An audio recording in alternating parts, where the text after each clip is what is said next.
Deixa eu adivinhar. Você tem uma apresentação para fazer, você não sabe por onde começar. Você tem um tanto de coisa para colocar dentro dela, um tanto de coisa que você quer falar, mas você não sabe por onde começar. Mas calma, que você encontrou este canal e agora você vai saber de uma maneira muito fácil como estruturar a sua apresentação.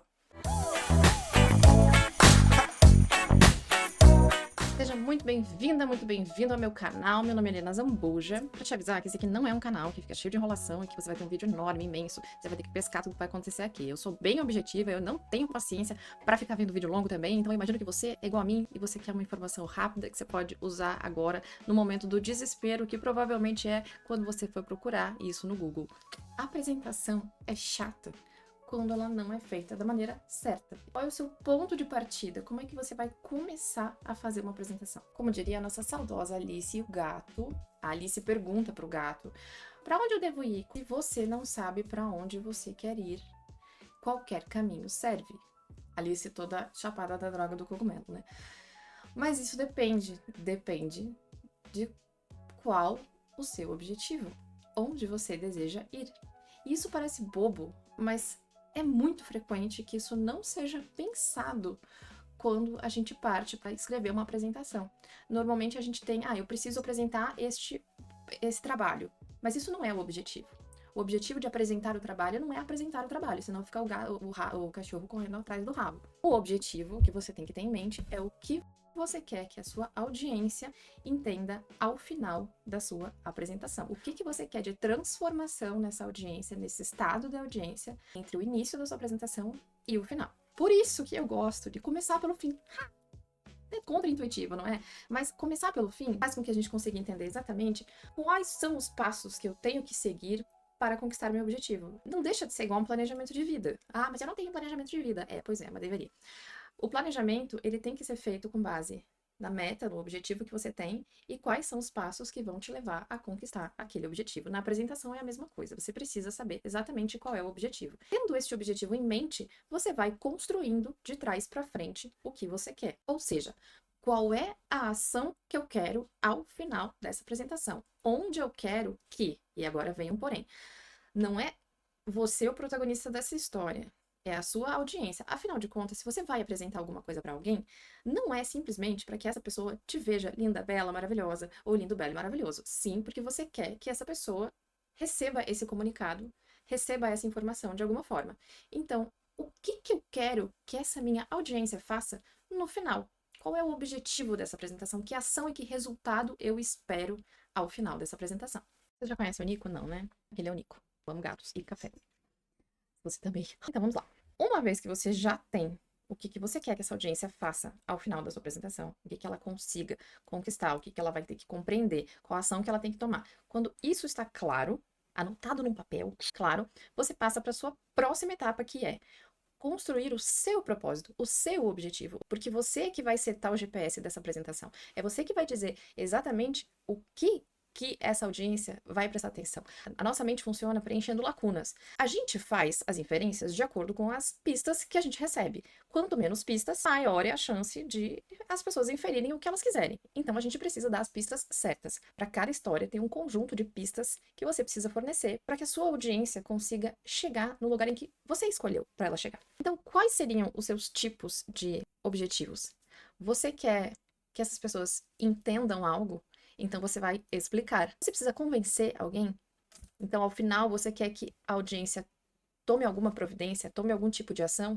Então você tem que convencer ela. Você vai ter que argumentar de acordo com essa audiência para que essa audiência consiga chegar no raciocínio que você quer que ela chegue. Você precisa apenas informar. Então, você está numa reunião de resultados. Você não precisa que ninguém faça nada. Você só precisa informar. As pessoas só precisam ficar cientes daquilo. Então, você precisa informar. Ou seja, você vai linkar a sua ação final, que é o que você quer que a audiência conquiste, e o que você vai fazer para ela chegar naquele lugar. Ou seja, tem o caminho e qual é o veículo que você vai usar para levar aquela pessoa de A para B. Terceira coisa, você precisa conhecer o seu público. Então, depois de ter encontrado a sua ação, encontrado como você vai fazer isso, você precisa conhecer para quem você fala. Quem fala para todo mundo não fala para ninguém. Então você precisa realmente entender quem são as pessoas para quem você vai falar, porque toda a sua argumentação, ela vai precisar ser adequada para esse público. É por isso que a gente começa as coisas de trás para frente, porque você só consegue entender quais são os argumentos relevantes, quais são as informações que essa pessoa precisa saber, quais são as informações que para ela são importantes para a tomada de decisão dela.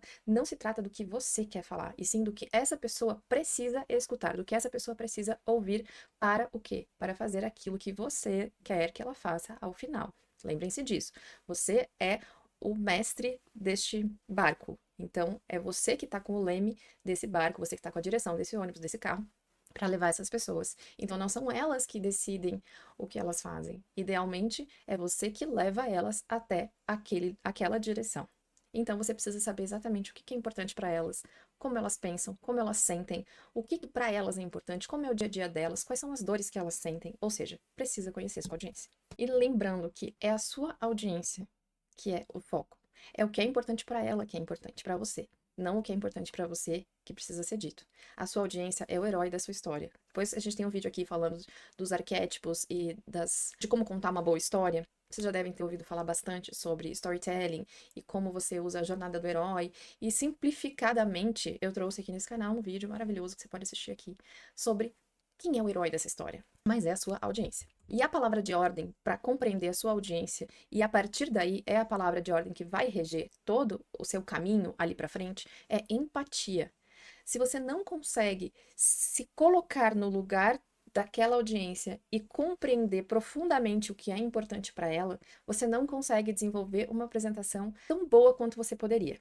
Porque quando a gente consegue trazer a empatia para esse processo criativo, você consegue a ressonância, você consegue fazer com que os seus pensamentos vibrem num local muito importante para aquela pessoa. E aí você não precisa conquistar a atenção nesse oceano de informação que a gente tem. Você já vai conseguir isso porque você está alinhado com aquela pessoa, você está alinhado com os objetivos que ela tem. Eu já sei que vocês vão ter pergunta, mas quando eu tiver falar para muita gente? Vídeo da audiência, assiste ali. Outro ponto importantíssimo. Em que momento você vai fazer essa apresentação para essa pessoa? Ou seja, é de manhã? É de tarde? Essa pessoa está cansada? Essa pessoa teve um dia longo? Você vai apresentar isso num telão? É online? Como que você vai fazer essa apresentação? Ou seja, o contexto é muito importante na hora que a gente vai planejar a apresentação. E vejam, a gente ainda nem começou a falar do conteúdo da apresentação. A gente está estruturando, porque é isso que vai garantir que você não vai perder tempo à toa fazendo um negócio que não vai servir de nada e não vai engajar a sua audiência. Faz isso de começar pelo final, usa empatia no processo que vai por mim. Pisa onde eu piso que tu não afunda. O contexto vai te fornecer informações muito importantes sobre a paleta de cores que você vai usar. Também tem vídeo no canal sobre isso, porque eu sou maravilhosa. Você vai entender qual o esforço que você vai precisar fazer para angariar a atenção dessa audiência. Pessoas que estão com fome costumam se dispersar mais rápido. Então, tem bastante estudo nessa área, dizendo que quando a gente está com fome ou com sono, a gente não pensa tão bem, né? A gente não está tão bem-humorado. Então, todas essas estratégias vai fazer com que você consiga se conectar com a audiência se você pensar exatamente em que momento do dia dela ela vai estar. E como que ela vai assistir aquilo. Então, se ela está online, você tem algumas estratégias. Se você está presencial, você tem outras estratégias. Se você tem um telão de LED, você tem outras estratégias ainda. Então, o contexto é muito importante para vocês pensar isso nesse momento do planejamento. E tendo isso em mão, no final, ou seja, tendo a ação que você quer, o objetivo, como que você vai fazer essa pessoa chegar na ação que você propôs, conhecendo muito bem o seu público e entendendo o contexto da sua apresentação, aí sim você pode passar para o conteúdo. No próximo vídeo eu vou te mostrar como você estrutura o seu conteúdo para ficar de uma forma fácil, para que você tenha uma linha lógica de raciocínio, para que você não se perca no que você vai dizer e que vai ficar muito simples para sua audiência acompanhar o que você quer dizer. E isso vai servir para você estruturar tudo, não só as suas apresentações, mas toda a sua argumentação, toda a forma como você vai se comunicar com outras pessoas, quando você precisa ter clareza para passar as suas ideias. Essa linha de raciocínio vai te ajudar a organizar o teu pensamento e você vai, com certeza, conseguir se expressar com muito mais tranquilidade e muito mais carisma. E lembrando que ninguém nasce um excelente comunicador. A gente se torna um bom comunicador. Com o quê? Com técnica, com repertório, com exercício, com a prática. Então aqui não é sobre não ter medo, a gente vai com medo mesmo, a gente aprende a driblar o medo, a gente aprende a dominar o medo e se apresentar com muito mais tranquilidade. Um beijo e até o próximo vídeo.